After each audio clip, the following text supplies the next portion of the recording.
Welcome back to Jawa Recaps. Today, we're diving into the chilling mystery called the Autopsy of Jane Doe, 2016.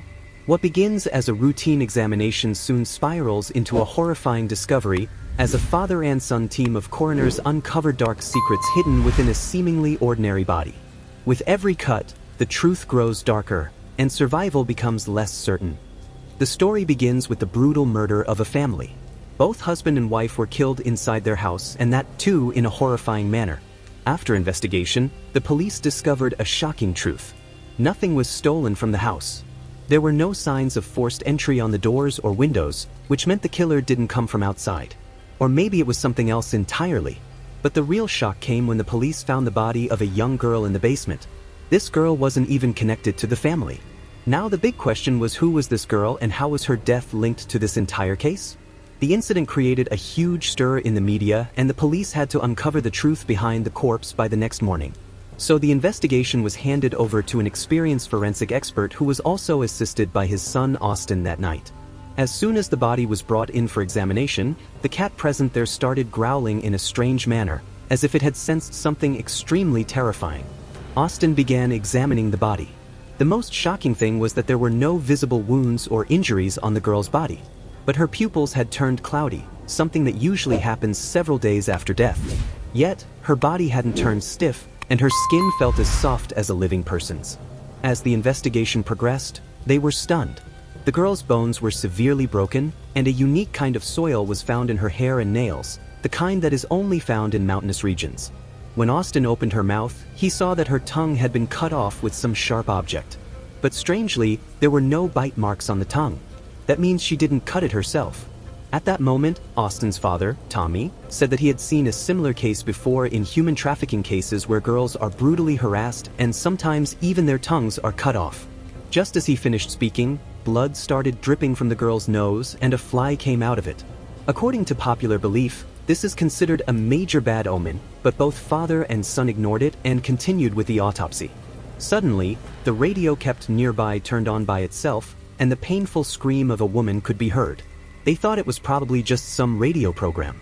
But when they cut open the body, fresh blood started flowing, something that shouldn't happen in a dead body.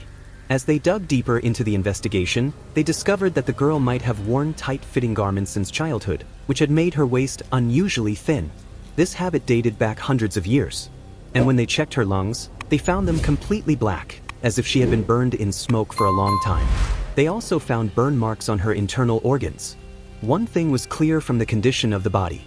Had these wounds been on the outside, the scene would have been so horrific with blood and flesh that anyone would tremble upon seeing it. But her skin was completely clean, smooth, and soft. Both of them were trying to understand this mystery when suddenly a strong lightning bolt cracked outside, followed by roaring thunder. Then a strange noise from the hallway distracted them. Austin immediately went to check, but he didn't see anything there. When he turned around and looked in the mirror, he saw no reflection, just the faint shadow of a person. Nervously, he went in that direction, but the shadow had already vanished. He could no longer understand what was happening. Just then, the ventilation duct above opened. Austin climbed onto a stool to take a look. It was pitch dark inside, but suddenly he saw something moving. When he shone his flashlight, he saw it was their cat covered in blood and taking its last breaths. That cat was the last memory of his mother. Seeing the animal writhing in pain, Tommy, with a heavy heart, set it free from its suffering. They then resumed examining the corpse. Upon opening the stomach, a strange black object was found. A half-digested flower bud. When Tommy compared it with the books, he realized it was a poisonous and hallucinogenic plant. They couldn't understand how that flower ended up inside a human stomach. Just then, a warning was broadcast over the radio. A terrible storm was approaching, even though the weather had been perfectly clear for the past few days. Austin suggested they stop the examination for today and continue in the morning, but his father refused. They had promised the police to find the cause of death tonight itself. He assumed his son was just in a hurry to meet his girlfriend. A little while later, they found a small lump in the intestines. When they opened it, they discovered a broken human tooth belonging to a woman.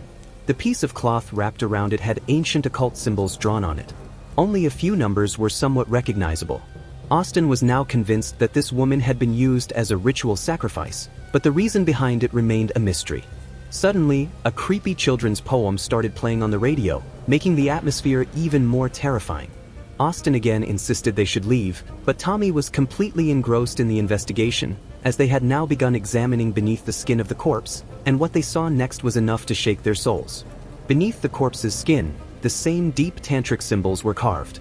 Both of them were shocked, and suddenly the two bodies kept in the freezer disappeared. Now the situation was slipping out of control. Tommy called out to his son and said they needed to get out of there immediately. But just then, the entire building's electricity went out and even the backup generators stopped working. The elevator wasn't working, so the father and son helplessly made their way to the basement. There was a small skylight there that opened to the ground outside, but no matter how hard they tried, it wouldn't open. They realized that during the storm outside, a large tree from the courtyard had broken and fallen right onto that window, completely blocking the way. There was no mobile signal, and Austin started cursing in frustration. Just then, Tommy remembered that there was a landline phone in his office. He quickly went to call the police, but strangely, no one could hear his voice on the other end. And within seconds, the call disconnected. Both of them were wondering what to do next when Austin sensed some movement near the door. Listening carefully, they heard the sound of a small bell. The kind usually tied to the feet of dead bodies so that if the corpse comes back to life, it can be detected. Austin bent down and peeked through the crack in the door, and what he saw shook him to the core. A rotting, decayed foot was right outside. Suddenly, there were loud bangs on the door. They quickly dragged a heavy cupboard and blocked the door with it. Moments later, the sound stopped and everything went silent. But the silence felt like the warning before a big storm. As soon as Austin opened the door, he was horrified. His father, Tommy, was lying on the ground, badly beaten with even his ribs broken. In a trembling voice, he said, "This is all the doing of that woman's corpse. Her eyes, they were watching me. She has come back for revenge." Actually, during the autopsy, Tommy had cut open the ribs of that same woman. Now, the situation was getting worse. Out of fear, both of them returned to the autopsy room to find a solution. But what they saw there was even more terrifying. Everything that had been removed from the woman's body had rotted within minutes. But whatever was still inside her body, it was still completely fresh, untouched. They thought it was best to burn the body. Now, as soon as they mentioned this, the door of the autopsy room shut by itself. Tommy felt that saving their lives would now be difficult. He immediately grabbed a fire axe and started attacking the door. Somehow, he was making a small escape route when suddenly the corpse, whose nose and mouth were stitched shut, crawled out from the icebox and blocked the door. There was no way left to escape. They tried to burn the body right there, but before the fire could even reach the corpse, the entire room was engulfed in flames. Somehow, both of them managed to save their lives. But later, when they looked at the body, they saw that the fire had not affected it at all.